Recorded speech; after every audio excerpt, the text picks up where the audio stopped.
something, if she does that, if she then wins another one fairly quickly. How often have we seen that happen? Just whether today's going to be the day. I mean, she wouldn't be for me backing her at that kind of price, Gordon. But you know, she does have the ability. Certainly, she could be better than this mark. It's just whether she wants it or not. Looks as if starter Michael Reed's going to give them one more turn. Jason Callaghan, the assistant starter, out the back. I wouldn't know how to call this race, to be honest. Ultraviolet, he's running in his first handicap off a mark of 100. He's got form on good and heavy ground. Yeah, it was a slow time here last time. He had the run of the race behind Collingham. I wouldn't want to go overboard on the form, but certainly low mileage. Nick Alexander posting on his blog just wonders whether he's perhaps got the know-how and is streetwise enough to be pitched into up against some modest handicappers, but some pretty experienced ones. And they're off. So here we go in the Betfair handicap hurdle, and they've got 2 miles just under in front of them. Let's see who's going to take them along towards the first of the 9 flights. And towards the rails in the black cap, or the dark blue cap, that's Les's Legacy. Keeping this one company, is that your Lottie in second. In third place, we've got Ultraviolet. Then running fourth in the yellow cap towards this side is Court Girardo. Let's check them all over the first. Yes, they're all safely over the first. And the back marker early on is Savi. So here they come up the home straight for the first time towards flight number 2. And pretty tightly grouped. Sheepskin noseband of Ultraviolet right there. Purple and white, the bottom weight, that's your Lottie. Towards the stand side and the yellow cap, Court Girardo. On the fore side and the dark blue cap, that's Legacy's Legacy. That's the leading 4. Just behind these, we've got the Steward running 5th. Then in the red and yellow, they're all safely over there. In the red and yellow colours, we've got just behind the leaders, Jess's Corner. Behind that, towards the inside, we've got My Macho Man. So here they come past the stands with a complete circuit in front of them. And just the leader, that's your Lottie. Just, well, disputing it with the horse on the inside in the dark blue cap. That's Les's Legacy. Then behind this, in the red and yellow, comes Jess's Corner. Towards the outside, in the white is white and red is Ultraviolet. Then towards the inside, we've got My Macho Man. Behind My Macho Man, the yellow cap of the Steward comes next. Then on the wide outside, we've got Court Girardo. Towards the inside in the black colours, that is Silkstone. In the stripes, we've got Wilhelm Volvenstar. Not easy to say. And the back marker is still Savi as they jump the next on the far side. So continuing the run towards flight number 5 of the 9. So coming towards the halfway stage in this Betway handicap hurdle. And on the red colours, that's Jess's Corner. On the inside in the purple and white, the bottom weight, that's your Lottie. Oh, we've lost one there. It looked like Ultraviolet was down there, but I'm just waiting for confirmation. Yeah, I think it's Ultraviolet, but I'll just wait for confirmation on that. Anyway, back with the leaders as they jump the next on the far side.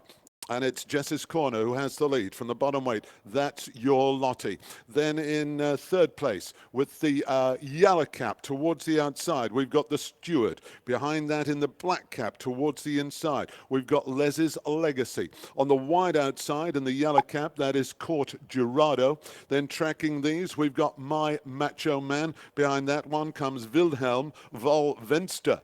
That's the order as they swing back towards us. Then comes the top weight, Jack Yates trying to get into it. Plenty with chances. Field still quite tightly grouped as they turn for home. 3 left to jump. Jess's Corner has the lead. Here comes the Steward this side with a good-looking run. The Steward now takes it up. Under pressure on the far side is that your Lottie. Let's see what happens as they come up the home straight. Oh, and a mistake on the far side by My Macho Man. That's almost put paid to his chance. But let's see what happens now as they come down to the second last. Just over a quarter of a mile left to run. And the Steward, Charlotte Jones, has the lead. From in second place, that's your Lottie. That's the 1-2. And these two have got a healthy advantage ahead of the staying on Wilhelm Volvenster. So coming down towards the final flight. And it is still the Steward who has the lead. The Steward from That's Your Lottie. The Steward, they're in the air together. That's Your Lottie this side. On the far side, That's Your Lottie. It's this side, the Steward. The Steward leads by half a length. That's Your Lottie is coming with a great run. But it's the Steward who's coming away to win it. And the Steward is going to win it for Charlotte Jones. And a good ride. And just hanging on in a close finish. In second place, on the far side, was That's Your Lottie. And then from a long way back, Silkstone stayed on to be third. Yeah, it's a victory for Charlotte Jones, who's enjoying her best ever season.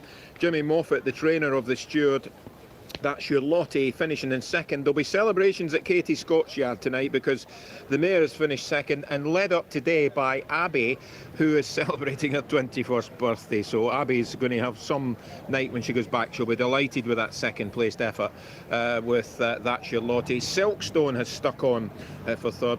But the steward, we were just saying beforehand, we don't see too many Jimmy Moffat horses here at Musselburgh, do we? No, we don't, and we haven't seen this horse for quite a while, Gordon. Middle of July, when we last saw him at Cartmel. He ran okay that day, but he was back off a fairly lengthy break. He had only won once over hurdles, and that came more than nearly 2.5 years ago. But he's now made it 2 wins from 25 starts with a good ride from Charlotte Jones. He got a little bit low at the last, and that perhaps handed half a chance to That's Your Lottie, but he's seen it out well, the 11-year-old, to win off a £13 lower mark than his only previous win. So certainly he was a well handicapped horse on his best form, and he's taken advantage of what's turned into a good opportunity. There was drama at the first on the second circuit down the far side. Ultraviolet fell, and this is where I think we lost Gemologist as well. Yeah, you can see the novice Ultraviolet going. As the horse gets up, it cleans out Gemologist, who had dropped herself out again. It was notable how Conor McCann had ridden her away from the start in a prominent position, but she had gradually started to lose touch again. But that changed the complexion of the race because you had the two market leaders there wiped out in one fell swoop. And as I say, that's presented a winnable opportunity to a number of these horses, but it was the steward who was always pretty on the sharp.